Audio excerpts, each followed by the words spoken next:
All right, Big Jesse James, Playboy Gangster on the Kev Mac show. Finna do a little something. For the dime moves and the lokes, for the 6-4s on spokes, for the OGs that did a dime, came back around on parole, for the homegirls with the scrap game, little homies that gang bang, from Pelican Bay to YA, rearrange your mind frame. Yeah, I know what you been through, shit you had to go tend to. Your mama gave birth on the turf, I know them killers you kin to. This for the lost generation, broke as hell, man. Lifting weights and I was on swole, they start calling me Big Miz. Original stutter box, Eastside Fighters, Pavlo Bishop, Mill City Gangster Bloods. Kev Mac video, you know this is for sure. Kev Mac video, open your soul. This is only the beginning. Do you know your family's origins? Yeah, my family from New Orleans. Yeah, the Fee Project. yeah. You know the project, man. You know New Orleans, where they had to fight every day. You know, and she taught me a lot, man. My mama taught me how to love. She taught me how to fight, and she taught me about God. Them the three things that made me survive. And to be honest on me, she taught me a lot, not about this culture that I was in, you know, and prepared me. You know, one fight, all fight. You know what I mean? All that. You know what I mean? You know, how to conduct myself as far as in the streets. You know, she was the fighter. She was the one who her bigger brothers and sisters would go. She was just the fighter. You know what I mean? And that's what I ended up taking after that. You know, my pops from Texas.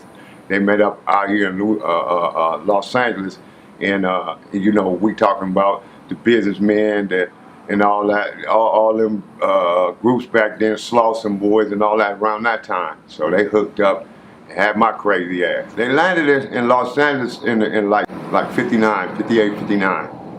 Pop 58, her 59. When year were you born? I was born in 1962. Like a lot of us, we landed in the 20s. You know, we was all born in the 20s. Me, little Jess, you know, went to Vermont Street Elementary and all that. And then the trend back there was once you move from the 20s, when you move up, it was like moving to the 30s. So we went to the 30s, and that's when I started learning. I clicked more in the 30s. You know, probably it's obvious by now why. But you know, I went to school with Cadillac Jim, Cato, and all them hitters, baby boy, and all them hitters from Harlem. You know, they was like my schoolmates. And my homeboy from Marvin, Big Wicked. What did moms and pops do for a living when they came from the South to L.A.? Oh, pops lived from worked for General Motors, like a lot of young black men. You know, that was like a good job. You know, that's when we had blacks starting to get into the culture of having jobs and buying homes and things like that. So when we got in the 30s, that's what happened. We was living in an apartment, and then we moved to the 30s. We had bought a house. Pops had bought a house, yeah, for sure. And he worked at General Motors. Mom didn't work. Yeah.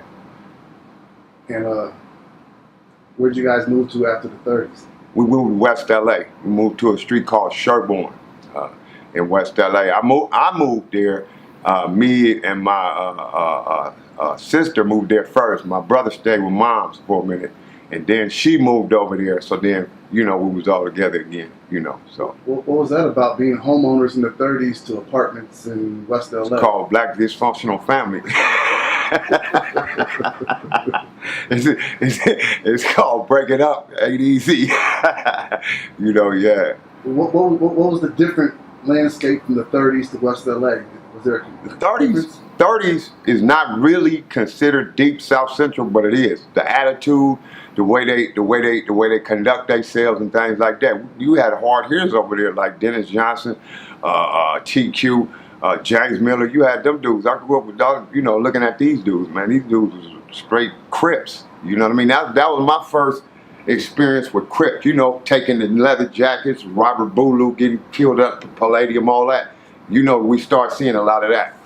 Oh, so you stayed basically you stayed in the 30s throughout the 1960s then? Oh yeah. So yeah, I moved to West LA in '75. We did 1 year in Texas. We went out there. I was so glad to come back to LA. I almost kissed the ground. But then I went to Pastor Junior High, which is it was a real popular school in West LA back then. Everybody went there. The Marvins went there, the Gear Gang. Everybody went there. But at this time, they're not in existence yet, right? Well, it's no gangs in the West LA. The only gang that started early in the West LA was Stanley Boys. That's my big homie. I call him my big homie, Kevin Go. So let's rewind. When you moved to West LA on Sherborne in 1975, describe the neighborhood. The neighborhood was like a good-to-do neighborhood. The neighborhood was, what people really don't realize, I could walk to Beverly Hills from my hood. You know, it was around Chevy Hills. There was money over there. It was white folks over there. They still have Beverly Hills signs up. So that's why it was later, and I don't want to go to later like that, but it is important to what we're talking about now. That's why they put that gang injunction on us back in the day, which was illegal, and they had to take it off. Because we was too close to money. We was too close to Beverly Hills and Chevy Hills and all that over there. Culver City and all that. So it wasn't no gang over there at all. It was just a lot of people who grew up in other neighborhoods who ended up having enough money to move over there. So today they call that area La Cienega Heights. Yeah, La Cienega. What did you guys call it back then in 1975? The hood, just La Cienega Cadillac. We didn't have that. They just put them signs wasn't even up then. You know what I mean? So yeah, but they called it West LA. You know, they called, but not with the emphasis, you know, that they have now. You know what I mean? Just like didn't nobody call South Central South Central. They just called that the West Side back in the day. So, you know, so that was like West, like. So explain the racial makeup in 1975 of the La Cienega Cadillac neighborhood. A whole bunch of influx of blacks, but they have whites still there. And like in the upper streets going towards Robertson, which is right before you get to Beverly Hills, that was all white. It was like 2, 3, 4 streets that was white, and then some was mixed. So it was just a lot of influence. It's like when I went to high school. When I went to Hamilton High School, that was a predominantly white school. And we're talking about 78, 79. So, you know, if you look in the yearbook, you'll see a whole bunch of white kids and you see a few black kids, you know what I mean? So, but as far as in the apartment areas where you guys lived at, Corning, Cadillac, and all that, what's the racial makeup of those apartments? Oh, that's far, you know, that's over going back toward La Cienega. So that's where all we was. We were moving in from because that's coming from the east. So we're moving in, you know, it started on the east side, going really to 20s, and when it got on the west side, we're going through Midtown, you know what I mean? And it's moving towards the beach, like people say. They start moving to the beach. Now they moving back. Why do you think blacks moved into that little pocket right there? What were they doing for a living to move right there? Were they maids for the rich white people in Beverly Hills, and that's where they were? No, they had jobs similar to my dad, you know, the ones that had an open door. Because you got to remember, this is like the beginning of the 70s. This is the end of the 60s when there was a lot of turmoil, a lot of fighting, you know what I mean? So it still was racism and oppression. So, you know, wherever they could find a job, but it wasn't really like, it wasn't no maids and servants and stuff like that, you know what I mean? So, you know, and then later, of course, you know, programs like housing programs and stuff like that, you know, they accepted that all over there. So since there wasn't no gangs in that area in 1975, what were you guys doing over there as teenagers and kids? What was the thing to do over there before the gangs formed? Well, I don't know a lot of people know about this part of the history, but the West LA was flooded with not gangs, but dance groups that danced against each other. It was like gangbanging. It took over fighting. Like when I went to pastor, you know, when you see somebody in the crowd, it's a fight. Somebody yell fight, and everybody run over there. But then when the dancing came, when the locking came, and then the pop locking came, y'all want me to do that too right now? I can get down, man. I ain't playing with y'all.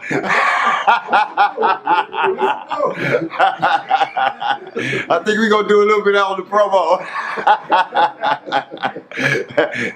All right, so it took over to where now it's a dance off, like a lock off or a pop off, you know what I mean? So, and then, so, you know, a lot of people got into it, man. I mean, really, I got into it. I got into it deep, you know what I mean? That was like my life. That's what I thought I was gonna do when I grew up. You know what I mean? It was that deep. What were the name of some of these pop locking groups? Glad you asked that. We had the Starlights, which was Black P Stones. You know, you had the Diamondbacks. You had the Playboy Gangster. Playboy Dancers. You had the Moonlighters. You know, you had the Red Lighters. You had the Disco Lockers, and I'm forgetting some of them, but we had a whole bunch of them, man. Whole bunch. And they were all based at Pasture, or they were from different areas? All over West LA, going all the way from the jungles all the way to over there by West LA. You thought the jungle was in West LA back then? Yeah. I mean, you know, I'm talking about the dancing though. Right. Yeah, the dancing. But here's the thing, bro. Even though we was dancing against each other, we ended up being from the same hoods, some of us. Like Marvin and Playboy. Marvin and Playboy used to dance against each other. What was the name of the dancing group in Marvin? The Disco Lockers. They had Diamondbacks over there.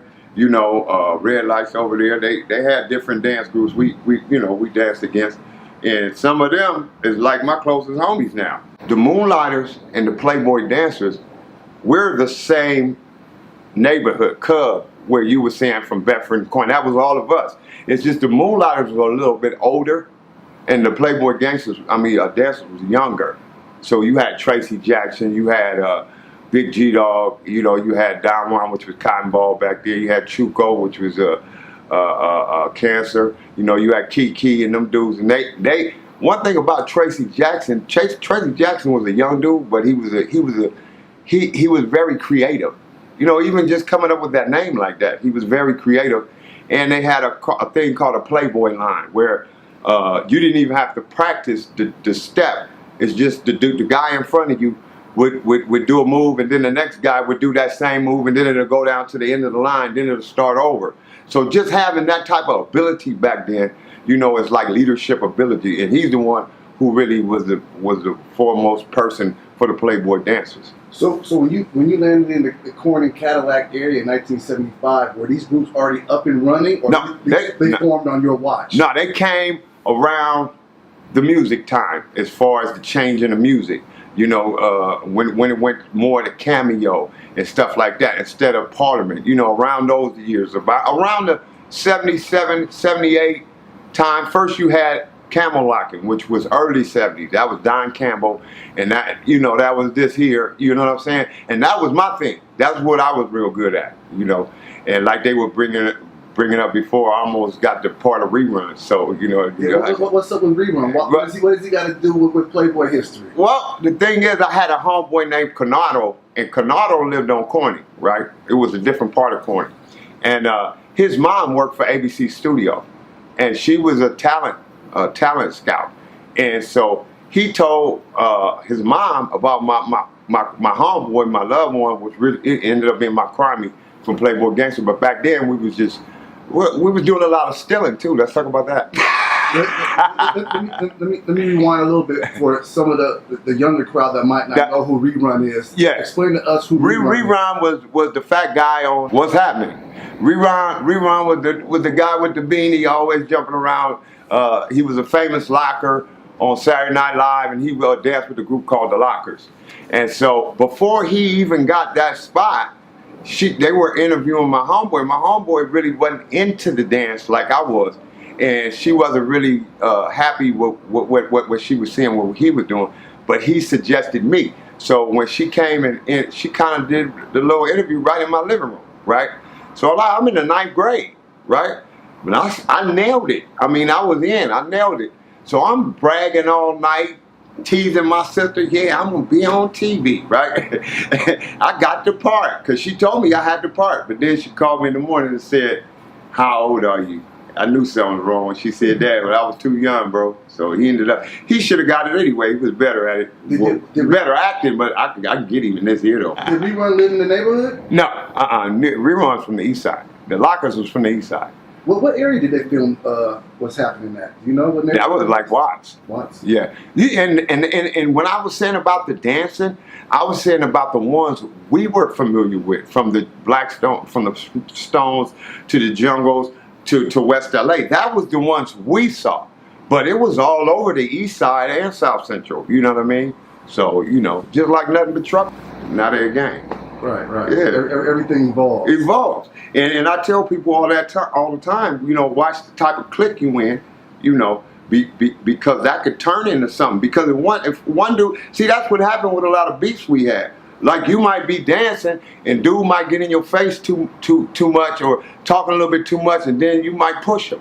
and then it's a fight, and then something else after that. So were you an official member of Playboy Dancers? Never. So what was the name of your group? Oh, West Side Pop Lockers. West Side Pop Lockers? Yeah. That was me, Kenny Raymond, and my homeboy Jake, and my homeboy Kevin Adams. We was the West Side Pop Lockers. Were you guys rivals to the Playboy Dancers? No. Because, to be honest, when it came to me and Kenny, nobody could get us. So, they was a little bit younger than us though. But Tracy was good. I danced against Tracy before. We went at it. Butchers was flying. So what's the origin of Playboy Dancers? Where did they get that name from? Well, actually, Playboy, and then just we're dancers. So you mentioned Kenny Raymond. I came across an article on this guy. In the article, he claimed to be an original Playboy dancer. His date was 1972, and he claimed to be the leader of the Playboys. Yeah, I saw that article when I was in the pen. Tell me about Kenny. Who is he, and what was his position in Playboy? First of all, let me say this. There's no leader to PBG, not even me. But all of them call me Big Homie, so that should tell you something. As far as him being the leader, you know. But as far as my love for Kenny Raymond, I got mad love for Kenny Raymond. I mean, you know, he taught me how to fight. He taught me all kinds of stuff. Kenny Raymond was a third-degree black belt when we was little kids. He used to whoop some ass. And for some reason, he used to like to wrestle with me. I don't know, because I was an easy mark until I got older and the Jesse James thing came, and then it was a different story. But other than that, that cat right there taught me a lot. He was a gangster nigga. He's the only person I've seen on earth that wore a Godfather hat and a Kung Fu gi. There was a pop lock era going on in West LA. When did the Crips presence enter your neighborhood? When we started Playboy Gangster. Because we was Playboy Gangster Crips. See, that was the difference. The Crip is the difference. But you got all these different pop lock groups, right? So then... So how did it evolve from pop lock? Because then you got... Who interjected Cripping into that scene to make you guys leave pop locking alone and then go this route into Cripping? The Playboy Gangster. Me, Don Juan, and Pirate. That we started claiming Crip. And I might as well say this too. When we first started Crip, you know, we had to fight some streets in our own neighborhood because people didn't want to be Crips. They didn't want a gang over there. So we fought different gangs, you know, like Bedford and all that. You know, it wasn't no trying to stab nobody. You talking about family. It's like a family feud. Like you got Kenny Raymond over here fighting his brother Greg Raymond. You know, it was like just rough 'em up type of stuff.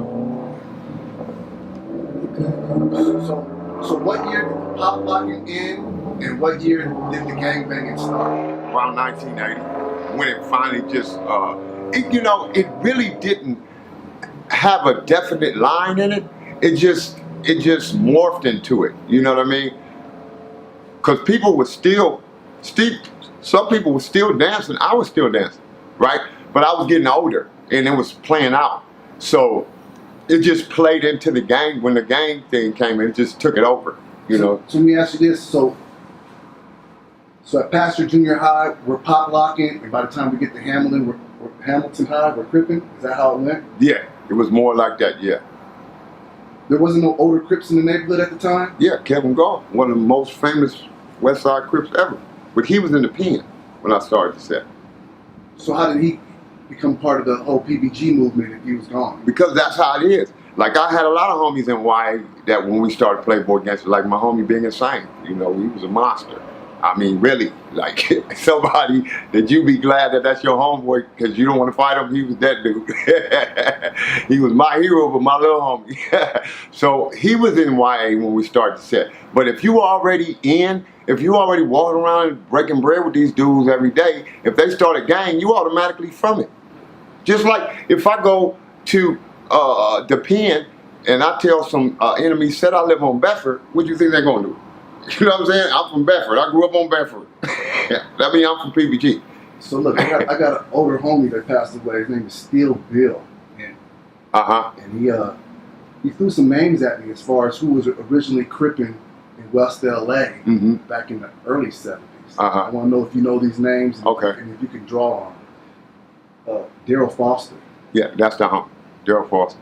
Can you tell me He about was, him? yeah, he was just, you had cats over there, and excuse me for this, because I kind of skipped over, and that's when I said we used to steal. I should have went into it then, because you had people that was with the business as far as the street life, but that we just wasn't gangbanging. So Daryl Foster was one of them. Daryl Foster was one of the cats that struck fear in people and stuff like that. You know what I mean? He could fight, he could steal, you know, he rob, he do his thing, you know. And so we had a lot of cats like that, like Mac Man, you know what I mean? So I don't know if Still Bill Rick mentioned him. So what set or gang would you label Daryl Foster back then? I don't even really know if he would even like to be labeled a Playboy Gangster, because Daryl was before then, so it's kind of like we were younger than him, you know what I mean? So, but I would have to say, if somebody knew who he knew and who was around every day, then he would definitely be considered a Playboy Gangster. Rodney Wells. Rodney Wells, yep. That's a big homie right there for me. See, I hung in the hood before a lot of the homies. Most of my homies are younger than me. So I was raised by these dudes. So Rodney, Doug, and all these dudes, I don't know if Doug's on that picture, but I mean on the paper, Adam Williams, them dudes, they had swag. They was out there doing their thing, you know. So would it be safe to say Kevin Goff and Daryl Foster and Raymond Kevin Wells are your Crip influence? They're around Kevin Goff's age, but here's the difference between Kevin Goff and the people we talked about. Kevin Goff was a West Side Crip. He started a set called Stanley Boy. It didn't take off, but he's known throughout the jailhouse, and even Kev knows he's known like a monster, or not big as monster, because the only one really big known as the monster is Tookie. You know what I mean? So just a main hitter, you know, like a Cutes or somebody that's known, his name wrong through Cryptum, as we call it. So basically, the young pop lockers came together and started PBG, and these old Crips just came home from the pen or YA and joined the movement? Because it was there. Now it's something to claim. Now it's something to be about. You know what I mean? And that's the culture. We there. We strong. Like you would get into it back before they got with us, before they really allowed us to really do our thing, or let's say accepted us. They would be like, don't mess with that nigga, because then it's a million little niggas finna come over here. You know what I'm saying? It was like that. Like I got into it one time, and one of the older dudes was like, man, leave that dude alone, because he's gonna go over there and all these dudes is gonna come back. So, you know, it was just the shift in power, that's all. So was there ever a Godfather Crip presence in West LA when you was growing up? Yes, sir. Yes, sir. And who were they were the Marvins. That was all the Marvins. Yeah, that's who they were. And so you wouldn't label Kevin, Daryl, and Rodney as Godfathers? I never knew if they were affiliated with Godfather. I never heard that, you know, as far specifically, you know, but yeah, God. See, I was very familiar with the Godfather because I grew up on Harlem. In fact, some of them right now still tell these young dudes, "Oh, yeah, he's from Harlem. He's the real." No, I never banged it. You know what I mean? So I don't like claiming that I really haven't banged. But Big Bob, you know, my boy, he swear it down. Okay, so now let's get to the phase where the pop locking's ending and you guys turn Playboy Gangsters. What's the story behind that? Story was a lot of hanging out, a lot of dysfunctional kids drinking, angry black men like Ice Cube said, pissed off black human beings, you know, just venting and you know, until war happened. You know what I mean? And then when war happened, then that's when things got to tighten up. So I always like wartime. Not because I'm attacking people, but because it's more unity. Give us a roll call of the original PBGs that were there when it formed, the first wave. Pirate, Don Juan, Droopy, Scooby. Now they were. I'm not saying. You know, a lot of people like to say who was day one, right? Who really knows who was there the first day? I know I was there. I know who came on the block with me, but I don't remember who he may have had over there. You know, I don't, in my memory, I'm 59 years old. I can't remember all that crap. It wasn't like no meeting, like, okay, Playboy Dancer and other pop locks. Yeah, we're going to meet up on basically, it was Juan telling me, hey, man, these little dudes, because we were talking about starting some of these little dudes being Corning Alley. So we went over there. That's the first day I met Pirate. You know what I mean? I was like, hey, oh, okay, you know, they out here pop locking gangsters, right? And so I was like, we finna start a set, and we finna be Crips. And if you don't want to be a Crip, then leave the alley. And so I think only 2 people left. Based off the name alone, leads me to believe the Playboy Dancers had the most influence on the situation. I wouldn't say that because the guy who put all that together wasn't from Playboy Gangster. So but y'all took the Playboy Dancer's name. It was a beautiful name. Remember the Playboy hats was the style and everybody was Playboy stuff? Yeah. Did that have anything to do with what was going on during that time? They were already doing that with the Playboy Dancers. So and you know, really, to be honest, bro, I can't really say. I could say I wasn't a Playboy dancer. Like, I didn't go out with them and dance against people, you know what I mean? So, or even fight, because they fought too, you know, and stuff. So I wasn't active with them like that. But I can't say that them wasn't my homeboys, because they was. I grew up with them. That's why I say it's more like a family, you know, because Don Juan was a Playboy dancer. Chuco was a Playboy dancer. Them is G's right there. Don't get no G than that. So, but at the same time, I personally wasn't in the original group. Well, what's the origin of your name? Where did that come from? That I used to get in trouble about this because that came from my dad. He didn't like that. He didn't like gangbanging. He didn't like me being called Jesse James because it was some people in our family that we grew up with. Some people from New Orleans. We got real close to them. And one day, I think it was some noise in the backyard, and it ended up being a dog. And he shot at the garage, and the old lady was like kind of clowning him, called Jesse James. And I heard that when I was young. So when I started gangbanging, I was like, I'm gonna use that name. What was your pop locking name? I see, man, I don't even want to go there with you, man. That's weird. It was Rerun, dog.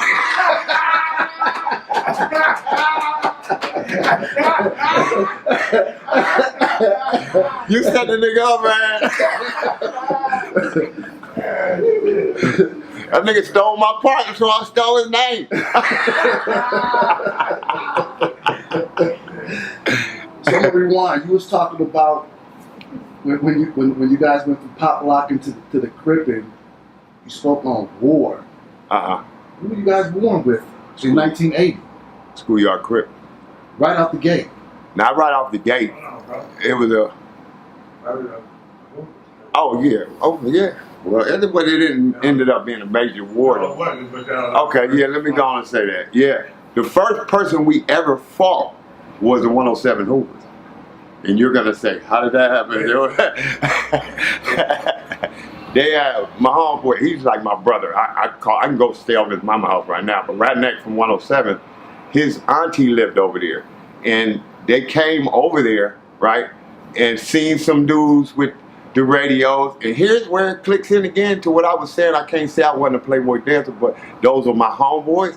Is because they seen them at the mall. We had a little mall. I don't know if you ever been over there. It's a little shopping mall, a strip mall type of thing, Montgomery Ward. And they jacked the homies, I think it was Don Juan, took his radio, right? And that was the first fight we had. Is this pre-Playboy Gangsters? No, this was Playboy Gangsters. Because people try to question me about that, and they go, well, you know, when they say Playboy Dancers. See, Don Juan came and got me. So that means we was already Playboy Gangsters. Because he wouldn't have came and got me if I was a Playboy Dancer, or if they were already Playboy Gangsters. So, yeah, he came and got me, you know. And so what happened? We ran down there, man. Now you want me to tell one of my superhero stories. Yeah. Look here. So we ran down there, and they was on Garth, another street in the hood, and it was about 5 or 6 of them. And then, you know, I'm already pumped up because my homeboy done woke me up. He all swole. So we running down there, you know what I'm saying? So I'm pumped up. So I see him. I'm like, cuz, what's happening with that Playboy Gangster nigga? You know? And then they was like, oh, it's Hoover. It's Hoover. I said, nigga, head up, fade. One at a time, head up, fade, right now. They didn't even call it fade. So, you know, but that was the first time we really had a fight, though. Yeah. So we'll chalk that up as a skirmish. Well, and that's really the first time I tapped into that type of anger where you're getting a little bit too mad. But that and the grace of God, first of all, the grace of God is what protected me. People talk about my stories, jumping off of tears, getting stabbed in the face, and you know, all that, stabbing police. They talk about that stuff, but they don't realize that it just wasn't meant for me to die. I wasn't that bad.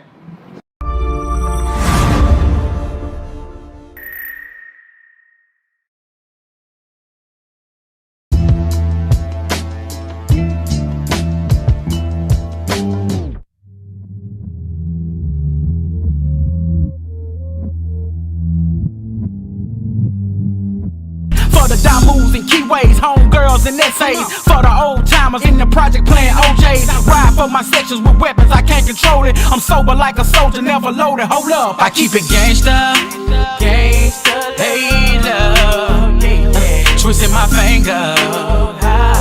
Every day a thug holiday. I keep it gangsta, hey love, thug bitches and gang bangers. Every day a thug holiday.